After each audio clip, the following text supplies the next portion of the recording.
Well, you guys, gold and silver is up pretty strong today. Gold's at 1411.50 and silver is at 33.69. There was a small pullback, I believe it was yesterday, down to around 32.5 area. So if you were able to get in on that, I hope you did. But I want to talk a little bit about today. Part of what I was commenting on in one of my last videos about the crop failures and the food shortages that, and not only shortages, but the price increase that's developing. There's a article on agriculture.com that says that China's corn stocks are at historically low levels, and that that is going to, that China is going to have a large amount of corn imports, grain imports. Their wheat, they think that, according to this article, they think that China can ride out the drought in their wheat crop because they have a sufficient stockpile, but it will still mean that they're going to have larger imports of wheat to maintain their stockpiles. So obviously what that means to you and me is our prices are going up. If they import a large stock of corn into their country, China does, obviously it increases the price of corn on our plate. It increases the price of beef on our plate because obviously beef farmers feed corn to their cattle and their animals, and pork farmers and the like. They all feed grain to their cattle and livestock. So all those prices are going up. Right now oil is going crazy due to the unrest in the Mideast, and obviously that puts a higher price tag on food here in America as well, because petroleum products are used for fertilizers. They're used in the tractors to drive, that powers the farm. So obviously you can follow all this logically, and it's just going to point to higher prices here in America and around the world.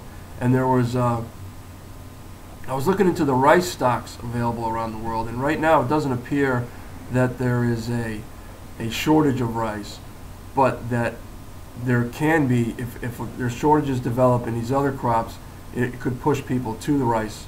Right now that you have places like Malaysia and Bangladesh hoarding rice because they fear that there's going to be a shortage and they don't want to get caught short in their countries.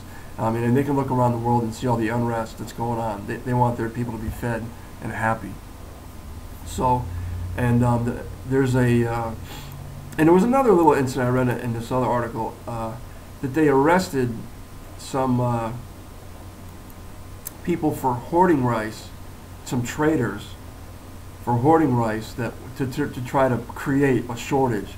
But they were arrested, and I'll try to, I don't have the article in front of me right now, but I'll try to find a link and I'll put it below. And there's one more thing I want to talk about with the food, and that is how it's already affected us in the prices. Due to poor weather around the world, acts of God, all these things that are causing crop failures, all the freezes we've had down Mexico and Florida and all that. But there's another article here on the DoverPost.com. It says overall food and beverage prices in the Midwest grew 1.8% last month from January 2010. So 2% nearly up in January from last year. And basically, since then, ground beef prices are up 10%, white sugar is up 20%, eggs are up 12%, milk prices are up 15%, and whole wheat bread is up 7%.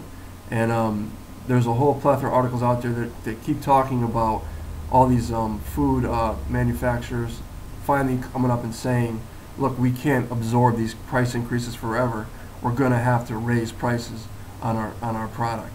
So I would just keep in mind, when you're out shopping, the prices are going up. They've already gone up, and they're going to continue to go up because the problems around the world. I mean, when you have China who has 1 billion people to feed, they're going to import a lot of food, and they're going to demand a lot of food, and it's going to cause prices all over the world to go up.